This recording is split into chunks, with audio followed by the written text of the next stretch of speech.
पुढल्या बातमीकडे पडद्यावरच्या साईबाबांच्या मदतीकरता शिर्डीकर सरसावलेत। साईबाबा फेम अभिनेते सुधीर दळवींची प्रकृती गंभीर आहे।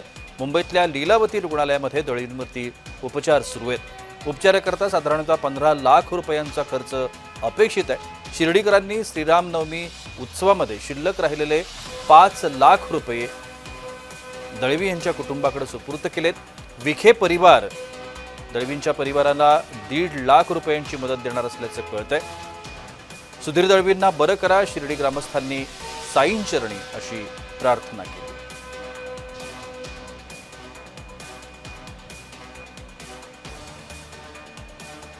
साई भक्त सुधीर दळवी साहेब हे आता खूप आजारी आहेत आणि त्यांना मदतीची फार गरज आहे आणि यासाठी शिर्डी ग्रामस्थ आम्ही सर्व एक झालेलो आहोत आणि त्यांना ती मदत पोचली पाहिजे या हेतूने आम्ही सर्व शिर्डीकर जमा झालेलो आहोत आणि 100% आम्ही मदत करणार आहोत।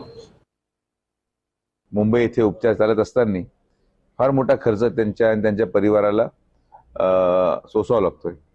या माध्यमातून आमचे काही स्थानिक भारतीय जनता पार्टीचे पदाधिकारी यांनी माननीय मुख्यमंत्री महोदयांशी संपर्क साधला आणि शिर्डी ग्रामस्थांची देखील अशी भावना होती की ज्या व्यक्तीमुळे खरं शिर्डीचं नावलौकिक एवढं देशामध्ये पोहोचलं, अशा व्यक्तीला एक मदतीचा हात बनून शिर्डी ग्रामस्थांनी त्यांच्या रामनवमीची वर्गणी एकत्रित करून 4 लाख रुपयाची वर्गणी रामनवमीची देत आहेत। आपला घेतो तो श्वास आणि खातो तो घास यावर केवळ साईबाबांचाच हक्क आणि अधिकार आहे। म्हणून ज्या दळवी साहेबांमुळं बाबांची महती जगाच्या पाठीवर जगाच्या पलीकडे गेली, त्यांच्या उपकारातून उतराई होण्यासाठी आपण खारीचा वाटा उचलावा अशी सर्व ग्रामस्थांची भूमिका ठाम राहिली आणि आपल्या परीनं जी मदत करता येईल ती मदत करण्याचं ठरलेलं आहे।